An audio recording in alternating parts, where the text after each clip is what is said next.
Welcome back to TalkBack. We are talking to the chief of the PTI, Imran Khan. Imran, great cricketer, good social worker, confused politician.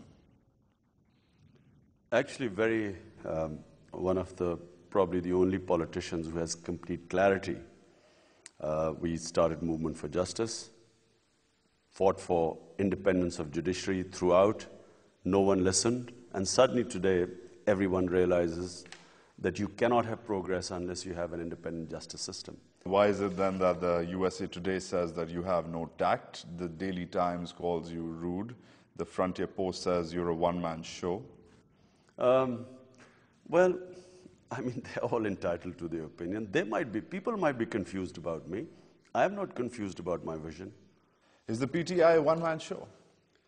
Is it the Imran Khan show? It is a one-man show because Tehreek Insaf has brought new people into politics. And those new people no one knows about. They're not old politicians. But you've got one seat in the parliament. Yes, got one seat in the parliament. And that too was a miracle because standing up to the military establishment as we did in 2002, remember they destroyed PMLN, which had 2/3 majority, that had only 13 seats left. I mean, who has ever defeated the establishment in this country? It's also said that you don't really attend Parliament. You don't really attend the sessions of Parliament. You're noticeably absent. I think even the times I've attended, I've regretted attending the Parliament because it is it's a dummy Parliament. It's an exercise in futility to have a Parliament with the Prime Minister. Remember, in a parliamentary democracy, the Prime Minister is supposed to be the chief executive. When the Prime Minister is like the sort of private secretary of a military general. Imran, you're in Parliament. You are in Parliament. No, but you have to understand. You've got to attend. I mean, you have to understand. You've got to represent your people. It's not, you have to attend a genuine Parliament. When the Parliament is empowered, you attend it. But when the Parliament is just a show for the world to show that a military dictator this is not actually military dictatorship, but some sort of a democracy. I would have left this Parliament a long time ago. Unfortunately, I had only one seat.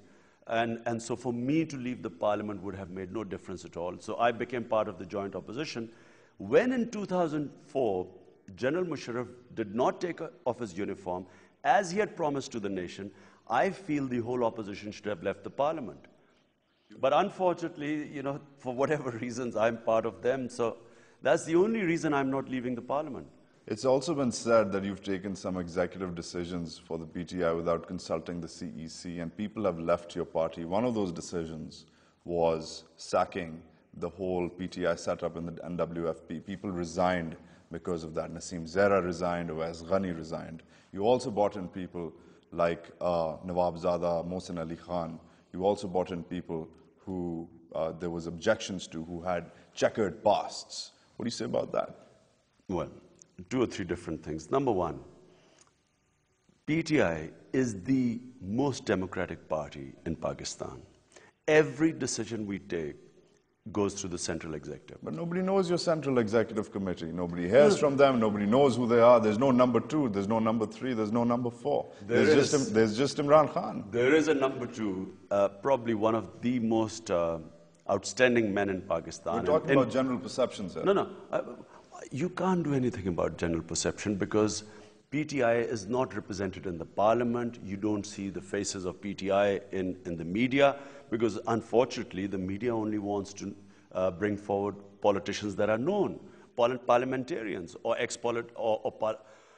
ex-ministers who are sitting in the assemblies, known faces. And this is the problem. We cannot project our party through the media until we have a substantial number of people in Parliament. Before you bash the media, I want to go back to that question again. Why did you take that decision where people, good people, reputedly good people from your party resigned? Where you sacked I was about to answer that. You see, every decision we take is debated. For instance, when we decide to join General Musharraf in supporting the referendum, for 1.5 days we had debate. They left you, sir, on the premise of you completely changing the tone of what corruption was. Awais Ghani went on to say that you had, for the sake of political expediency, changed the meaning of corruption to be only the plunder of public finance. Yeah. This is not true. Look, people left because as we debated how to sort of make our party more viable, we got people in who we thought were more political because we had no political people in our party.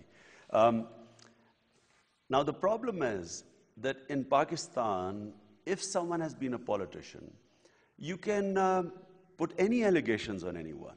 What we said in our party, we still have the law that anyone is innocent till proven guilty. So what we have is an inquiry committee. Anyone wants to make allegation against anyone, it goes into that inquiry committee, and that decides. You can't just say that, look, I think he's corrupt, and so you don't get him in the party.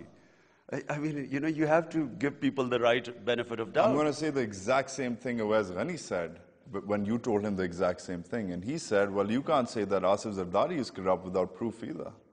But this is not true. Asif Zardari had allegations in the courts.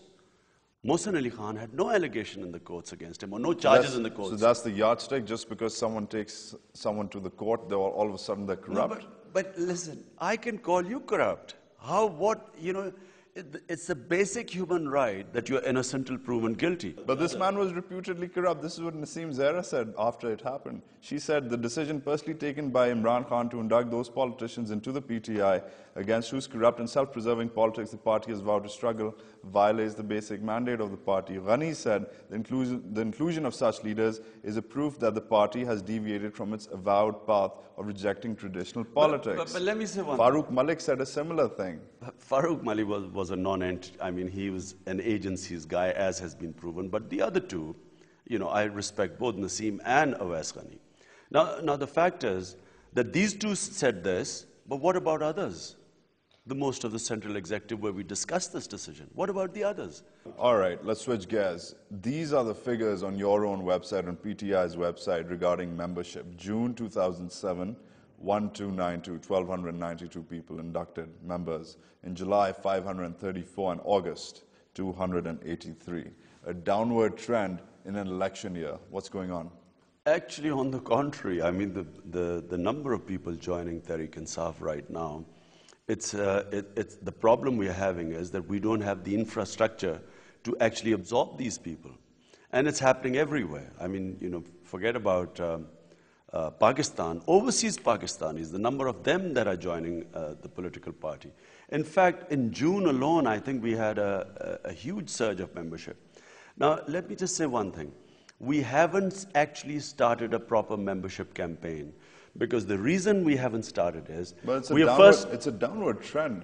No, it's on your website. Don't look at that trend. The fact is that unless and until first we have an infrastructure to absorb the members, there is no point in having membership, and then the members, you don't know what to do, and eventually they get disillusioned and leave you. Has membership spiked after May 12th, after your new profile? After May 12th and what you did? Actually, the membership has been gradually increasing since last November, when we actually started a sort of public mass contact campaign. It's also been said and reported that many try to join the PTI, but you are rather inaccessible.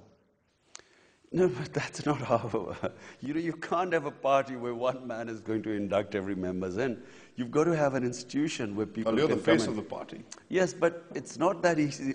How is it possible for one man to sort of have people joining in from Karachi to Peshawar to Balochistan and then traveling everywhere to get people in, rather than what a chairman of the party should be doing is basically sort of policy involved in the opposition. We're talking to Imran Khan. You're watching TalkBack. Stay tuned.